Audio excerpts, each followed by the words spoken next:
We are crotchety old men. We are crotchety old men. I am crotchety, they are crotchety. We are crotchety old men. Hi, everyone, and welcome to kind of a special episode, episode 7 of We Are Crotchety Old Men, the podcast that is for you, with you, and once again, hopefully with you even more. I am Arden, and I'm here with the always lovely Abigail. Hi, good afternoon. And we are actually in Colonial Williamsburg today. We're on our way to a big day. We're going to be taking part in the second annual Joe Shire Balls Memorial Championship. I'll go into a little bit about that soon, but I saw we had some emails and I just didn't get a chance to actually read them. So, Abigail, what do we got? Well, I did read them, and we actually got a few. The first one actually comes from one of our previous guests, Mr. N, Hmm. and I think his email will remind you who he is. He disclosed the number of kills that he has officially landed for the Lanternfly problem. He's an ace because he has 5 adult kills. 5 kills. Nice. Yes, and it seems as though his panic attacks has subsided. Oh, are they going away, or is it just that No, he's killing them all? he will continue this battle. Nice. And he also sent an attachment of an article which was pretty frightening. The article basically said there's an infiltration in Lynchburg, Virginia. Oh, down near us. Yes. Uh-oh, that's not good. Uh-oh. We better get ready. Because you know what's going to happen down here, though, because we're not in New York City. So we got the alarms going off, and, when you got people in New York, in Virginia, those more lanternflies aren't going to stand a chance. Okay, so Sorry about that. that was the entryway into my PSA for the week. It's basically a repeat. Now is the time to stop this invasion. Kill them until they are dead. Nice. Because if we don't do this, they're going to just take over. And then we will have a big problem. And then what do? We'll have trees without leaves, which will lead to global warming because we need our trees and our bushes and our grass. Okay, wow. Okay. So, Arden, you're not really going to like this one, but Uh-oh. a guy named Mike from New Jersey, Okay. he said, like your podcast, however, you're a little all over the place, especially last week when you were talking about the sharks. You threw in pigs. You were just rambling to an extent. So hopefully you can be a little bit more concise moving forward. Thanks, Mike. I will take the constructive criticism. I do get a little excited when I talk about things I really enjoy. So me talking about sharks is very sharks and aliens and everything else. So Mike, I apologize and thanks for joining us. And hopefully I will do a little bit better next time. All right, and this is a follow-up to our discussion of the origin of the Washington Redskins name. Oh, okay. So Jerome from Washington, D.C., he states, hey guys, here's the real history of the Redskins name. Arden, you were half right, but again, here is the real story. Oh, okay. So I need to know this. The English conquerors referred to all native Indians as Redskins. Did you know that? I think I did, but I did not say that last time. I apologize. Okay, so they were essentially born as a national football team as the Boston Braves. But then they moved to Fenway Park, and the name changed over to the Boston Redskins. And finally, in 1936, he indicates that they moved to D.C. and became the Washington Redskins. Oh, so kind of like they kept they kept their name, but they weren't like the Red Sox. They were the Redskins. Okay, that Right. actually makes more sense now. And then he ended it with peace, brother. Nice. Well, thank you. And that was Jerome, you said? Yeah, Jerome from Washington, D.C. Jerome, feel free to keep emailing us, and if you want to join on the show, let us know. Yeah, we'd like to have more insight and maybe some other history that you know that I'm only half right, because I'm not actually kind of surprised I'm half right at this point in time. So thank you, Abigail. What I wanted to do now is kind of go over um, why we're down here. So we are going to be talking a little bit, but a little bit about the game we're about to play. But before we do that, I really wanted to just kind of um, go over the of this area, because we're in Colonial Williamsburg. If you're from the DC area, Delaware, New Jersey, you got to get down here at one point. So this is actually called the Historic Triangle. It is the areas of Yorktown, Virginia, Jamestown, Virginia, and Colonial Williamsburg. Now, Colonial Williamsburg, well, actually, Jamestown was the very first British colony that was successful. There were some others like Roanoke, which you may have seen documentaries of the lost colony of Roanoke, where the people just disappeared. To this day, they don't know what happened to them. So Jamestown, which was founded in I think 1607, that's a long time ago, was just a very small colony, and it only lasted until 1699, believe it or not. And that's when the capital was officially pushed into Williamsburg, where we are now. So that was the original capital of our great country was right where we are now, in Colonial Williamsburg. That's very interesting. Now, Yorktown, a little different, is where the final, not the final battle, but the final siege of General Cornwallis of the British. So basically the American colonials were able to surround, they were able to surround the area, and then the French fleet boxed them in so they couldn't get out. Now, the Revolutionary War actually still lasted another entire year, believe it or not, in the North and around the world, because the French and English kept fighting, even after we were done. So, amazing place. I've been to Colonial Williamsburg a few times. I've been to Jamestown. I've been to Yorktown. It's an amazing feature when you go here. Well, Arden, I've only been to Williamsburg, and it was on a field trip. I don't remember what grade, but it was neat. I remember seeing a lot of different things, but why don't you remind me? I mean, I think they do a lot of activities, don't they? Did you watch the butter churn? Yes. By the way, I mean, you may have seen it in cartoons. Making butter is hard. So but that's what you actually walk through the streets of Williamsburg, and every shop is open. So yes, they have restaurants and things that are modern, but even the modern twists get pushed back a little. So everyone is dressed in authentic clothing. They actually have people walking around with muskets. They actually will, if you see the changing of the guard almost, they will actually fire, show you how the muskets work. They fire them, by the way, very, very loud. Even the cannons are incredibly loud. But you actually walk through, they have people riding horses. It's very educational, because you can really see how a blacksmith shop works. Well, did they do glass blowing? Yes. Because I do remember that. That was pretty cool. Yep. So you can actually see how things were made, glass blowing. I mean, when you're a kid, it's a little boring. You go to the leather works, and the guy's actually not tanning leather in front of you, because that was really smelly.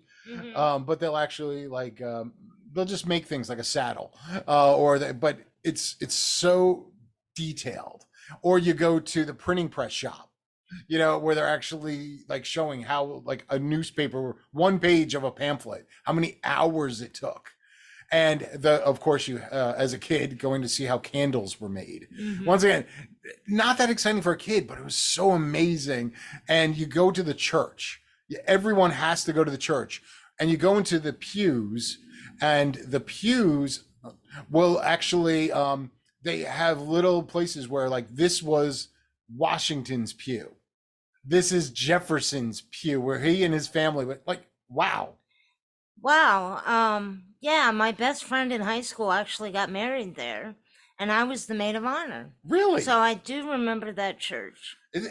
Wow, so they got married at a very where you could Well, actually they went to Williamsburg. oh William and Mary. William and Mary, an Sorry, both of them. incredible college. So they decided to get married at that church, and it was very special. Nice. It's amazing. So, Jamestown was actually pretty much left to its own abandoned for a long time.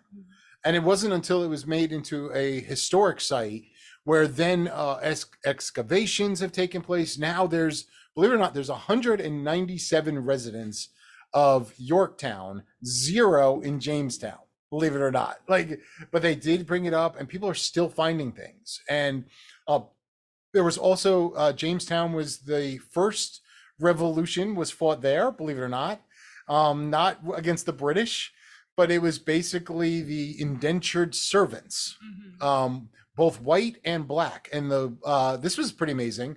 The black people were actually free; they were not slaves. So, but they were indentured servants, and the white indentured servants, and the native peoples. And I apologize, I don't know the tribes, but they were actually fighting, and fighting against this one gentleman, Nathaniel Bacon, and even he's got a college of Bacon, right? And it's a little bit further north, but it's amazing. They were fighting against the governor. And so Jamestown was burned down and all the people kind of just relocated to Colonial Williamsburg. So that's the reason why we're here, and why we're staying here. So tomorrow is the big Joe Shire, not tomorrow, excuse me, Wednesday. Before we go into that, sorry. Abigail's very excited about tomorrow because we're heading a few more hours south. Yep. And we're going to be staying in Nag's Head for a week at the Outer Banks, and been looking forward to it. It's going to be nice and relaxing, and we have several activities planned, including what Arden's about to tell you. So go ahead, Arden. Should I be talking about the alcoholic consumption that I will be partaking in, or just about the actual main reason why we're there? The main reason. Darn. Sorry. My good friend died of COVID problems in 2020. Now, going back, we were always playing this game of what we call balls. It's a combination, and I know I mentioned this last episode, but it's a combination of bocce, lawn bowling, as well as the British game of balls, where it's played on the beach, and there's one white ball, which is a very small ball. One person is decided, it's usually the youngest or the oldest, take the ball and they throw it, and then everyone has 2 balls, and depending on, you just pick an order at the very beginning, and then you toss one ball, then everyone else tosses a ball, and then you toss it. Whoever gets their ball closer to the little white ball gets a point, and the one who comes in second place gets a point. It sounds pretty simple, except whoever's throwing the ball, the white ball at the very beginning, they can throw it as far as they want. They can throw it 2 feet away. They can throw it as far as their arm can throw it. The only rule is you're not allowed to throw it near the ocean because the balls do float. It's a pain in the ass going into the water to try to catch them. I gotta say, I mean, I've never done it, but I'm pretty confident in my abilities, and I hope to take the win. I think you are going to do fine as the first person once we created this tournament. And I just wanted to give a little backstory, and then I'll come back to this. So we have been playing this for almost 19 years now. But when my friend won it, when Joe died, he had actually never won a trophy in his life, and he won it in 2009. Now, here he is, he's a 30-plus-year-old man in 2009, and I gave him a trophy because he won. He cried in my arms, and honestly, I didn't originally know how to react, but he gave me a hug. I mean, he's 39-year-old man crying in my arms because he had never won a trophy. Now, I also want to let you know, he was also on the autism scale. So, I mean, he's one of the most amazing friends I've ever had. I'm getting a little choked up right now, but when he won, so when we had the opportunity to play, when he passed, his sister gave us that trophy back.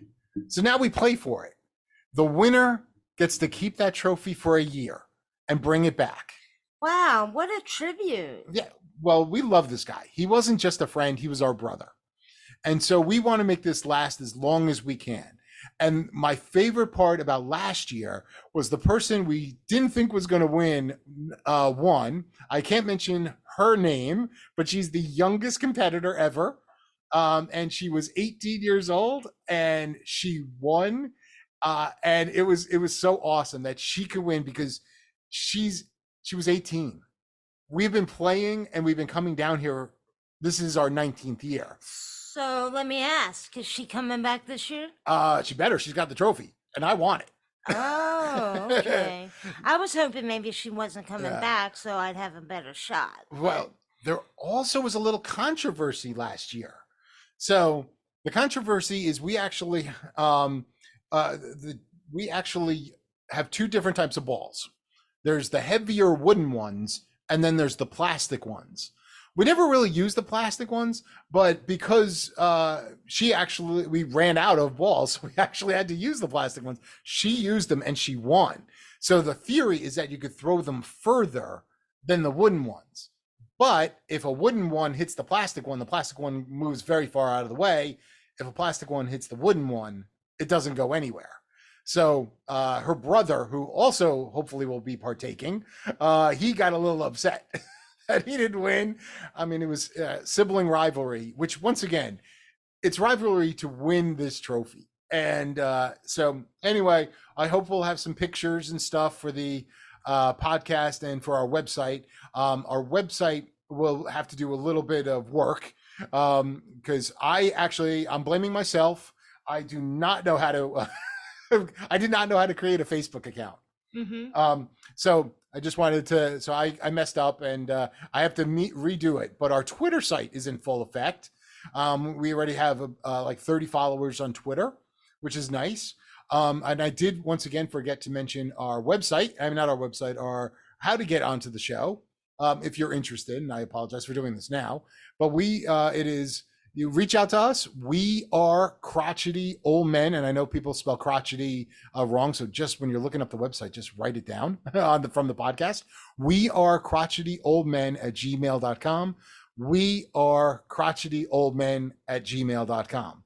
So with that, that's why we're here. And we got a couple people reached out to me and said, yeah, I really like your trivia.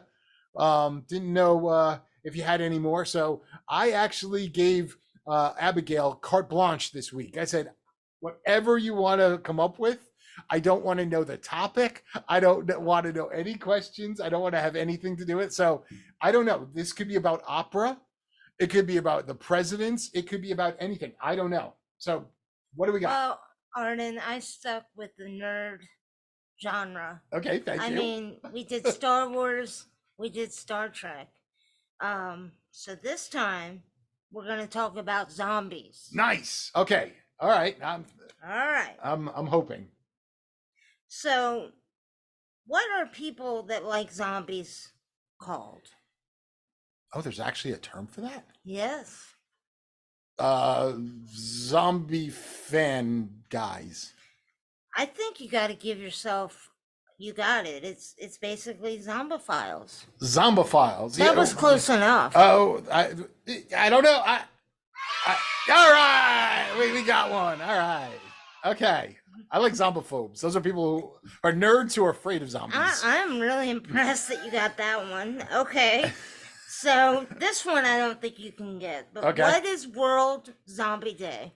World Zombie Day. You know what? If I was really a nerd, I don't know. Okay. What day? October 13th. October 13th. I don't know why or how they came up with that date. It's probably that is the World Zombie Day. It's probably like maybe it's in Romero's Day of the Dead, the main zombie movie that launched everything. Maybe that's it. I don't know. I'm sorry, folks. I am not a zombie expert. Never said I was. It's okay. Okay. You're doing well.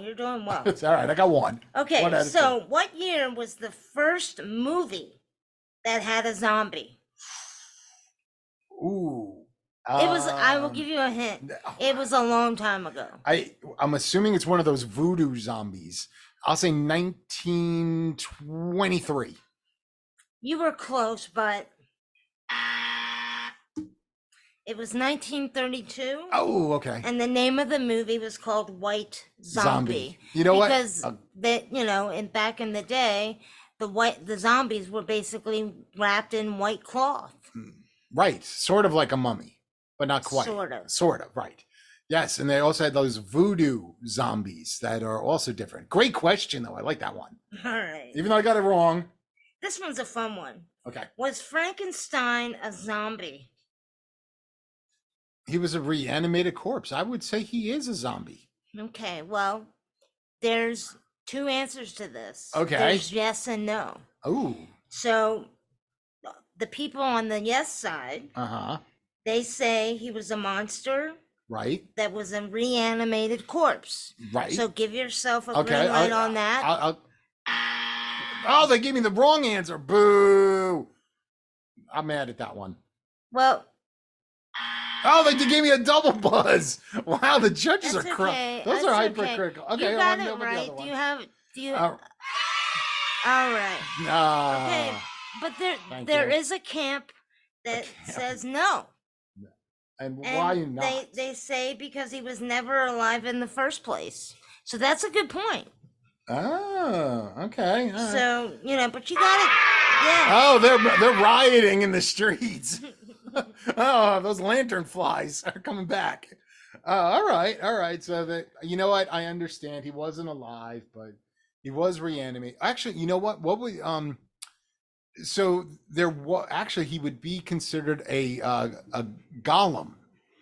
Golem? I've never heard of that. So I actually watched this whole thing. And I forgot exactly where it is, but there's golems that were made out of clay, or they were reanimated, and it's in actually the Jewish traditions where it came from, where they are animated to protect someone. But I don't think Frankenstein was protecting anyone. Did you ever see that movie? Frankenstein? Yeah, the original. I don't think the original. No. Isn't it amazing? So that's in black and white, right? Yeah, Mary Shelley. Yeah. Yeah, I never saw it. I read the book. So I'm sorry. Did you have any more questions? I do have one more. Oh, okay. I'm sorry. I was going on a tangent again. The last one. Oh, okay. Okay. Has Scooby-Doo ever battled with zombies? Yes. Okay. Can you name the year and the movie title? Oh, there was a movie? Yes. I gave you a hint. Well, it's not 1932. I'm trying to think. Man, I don't know. It was. I'll say it was in the 70s. Not even close. Push the buzzer.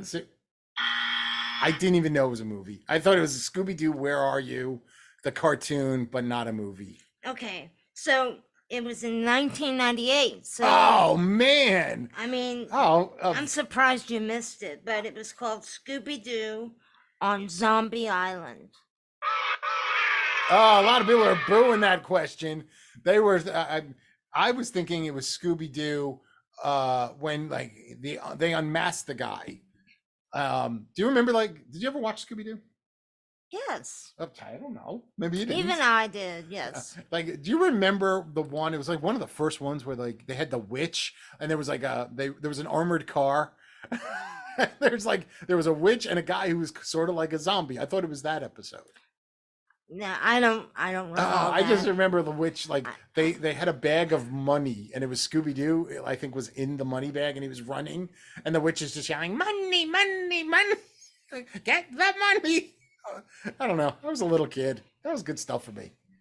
Well, I think we're done with that. Yeah. But you know what I want to talk about? What would you like to talk about? Favorite things that we like to do at the beach. Love that idea. So you go first. I really enjoy getting up early, walking down to the beach, and watching the beautiful sunrise. That's awesome. But we're pretty pumped for this trip.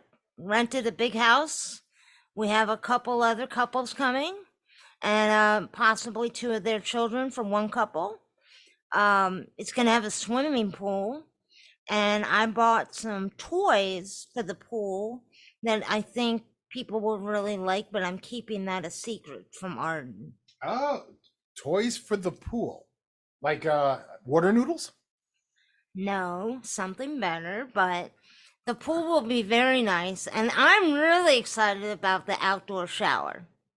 Um, Now you got me thinking. Mr. Bubbles? Like a big box of Mr. Bubbles. Like I could literally be just swimming in there and like taking bath time. What was you didn't have Mr. Bubbles as a kid, did you? No. Nah. I mean that's bad. I mean like it's Mr. Bubbles in the tubbles makes you squeaky clean. It's a shower. It's not a bathtub. Sorry. But I bought a little shower caddy that'll hold my shampoo and conditioner and soap. Nice. And I've done it before. It's very refreshing to just take a shower outside. Nice. What do you like to do, Arden? You know what? Nothing. I like sitting on the beach. Now, I hate the sun. I'm one of those types. I hate the sun, and I will be we have like this awning thing. I forgot the name of it. It was created, I think, in Switzerland or Sweden. I think it's Sweden. And it's like there's no pole in the middle that holds it up. Actually, air holds it up. I'm not an engineer. I couldn't figure this out. But actually like I could sit in there. I will read a book, and then 20 minutes later, I'm sleeping, just doing nothing. No stress. The waves are crashing. Just totally relaxing. Well, this is our first extended trip together as a couple. So, we haven't had one argument yet. So we'll have to see if we can make it a whole week. And I think we will. And again, I'm so pumped. I haven't been back to the Outer Banks in probably 18 years. Wow. So I know a lot has changed. They built it up a little. There's more hotels. But we will be staying in the classic area where there's the big family houses. Did you make the mistake of going to the Wright Brothers Museum? Yes, I did. We now make that if we go with another couple that have never been down there, we actually kind of tell them how great it is. So they go there. They go there. By the way, if you've never been to the Wright Brothers Museum, just skip it. The original plane that they flew, it's not there. It's in the Smithsonian in Washington, D.C.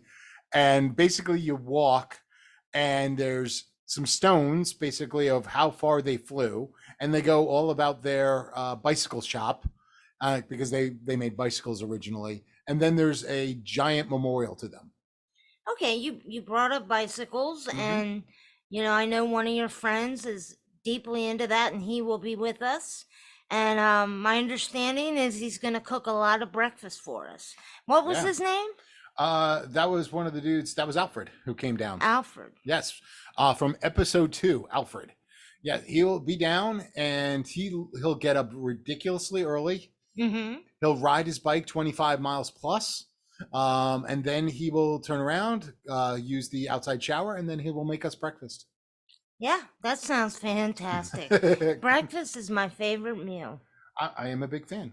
So this was a rather short episode today because we are going to be getting some sleep so we can go get back on the road tomorrow bright and early. We will probably tour, but there's one place we have to go. Do you know what that place is? Yes, I do, because you keep talking about it. What is it? Flippers. Flippers! Flippers, the world's best arcade. Well, not best arcade, but they host the pinball championships. Even though I'm not a pinball player, we stop there every single year. That is a tradition. I get a t-shirt, and we play video games. And last year, I think I played one video game, believe it or not, but I got a shirt.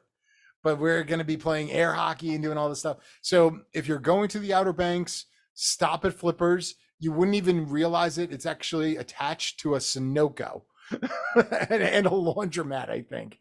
But it's awesome. You go in, they're just really friendly. Most of the games don't work, but that's part of the charm. And so we'll be there. Then we're going to head out and go crazy. We will be having a special show, most likely either Wednesday or Thursday night, to go over the results of who won the Joe Shire second annual Balls Championship. So anyway, thank you so much for listening. Have a wonderful day and a great weekend. Abigail? All right. Thank you to everyone. And, I hope you're jealous They are. because you should be. You should be. We are crotchety old men. We are crotchety old men. I am crotchety, they are crotchety. We are crotchety old men. Have a good one.